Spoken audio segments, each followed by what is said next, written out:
Kulantigal Varumbi Saptum snack recipe. வாழைப்பழத்தையும் கோதுமையும் வச்சு ஒரு ஈஸியான ஸ்நாக் ரெசிபி. ஃபஸ்ட்டு வாழைப்பழத்தை நல்லா மிக்ஸி ஜாரில் போட்டு ஃபைன் பேஸ்ட்டாக அரைச்சிக்கணும்.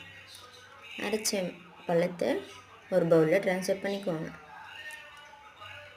மைதா இல்லைன்னா கோதுமை எது வேணால் யூஸ் பண்ணிக்கலாம். ஒரு கப் மாவு எடுத்து அதையும் நல்லா ஃபைன் பேஸ்ட்டாக அரைச்சி அதையும் அந்த பவுலுக்கு ட்ரான்ஸ்ஃபர் பண்ணிக்கோங்க. சுகர் இல்லைன்னா நாட்டு சர்க்கரை இதுவும் யூஸ் பண்ணிக்கலாம். அந்த எடுக்கிற இதை மிக்ஸி ஜாரில் போட்டு பவுடர் பண்ணி அதையும் கொஞ்சம் தண்ணி விட்டு நல்லா பேஸ்ட் மாதிரி அரைச்சி அந்த பவுல்லே ட்ரான்ஸ்ஃபர் பண்ணிக்கோங்க. ட்ரான்ஸ்ஃபர் பண்ண அந்த மூணுத்தையும் நல்லா பீட் பண்ணிக்கணும்.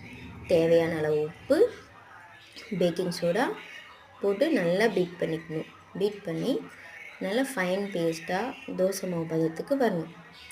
வந்ததை ஒரு பேன் எடுத்து பனியார சட்டி வச்சு நல்லா ப்ரீஹீட் பண்ணி வச்சுக்கோங்க. 5 மினிட்ஸ் லோ ஃப்ளேமில் வச்சு ப்ரீஹீட் பண்ணதில் இந்த மிக்ஸ் பண்ணி வச்சுருக்க மாவை எடுத்து ஆயில் இல்லைன்னா நெய் போட்டு நல்லா ஃபைன் பேஸ்ட்டாக வச்சுருக்கிறதுனால போட்டு ஒரு 5 மினிட்ஸில் வெந்துடும். நல்லா திருப்பி போட்டு எடுத்தோன்னா சுவையான ஈஸியான ஸ்நாக்ஸ் ரெடி.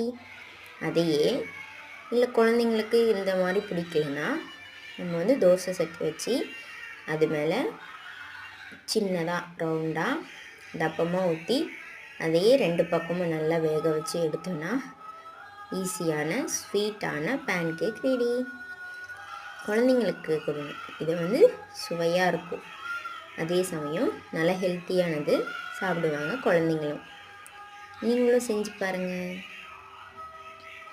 செஞ்சு பார்த்துட்டு எப்படி இருக்குன்னு கமெண்ட்டில் சொல்லுங்கள்.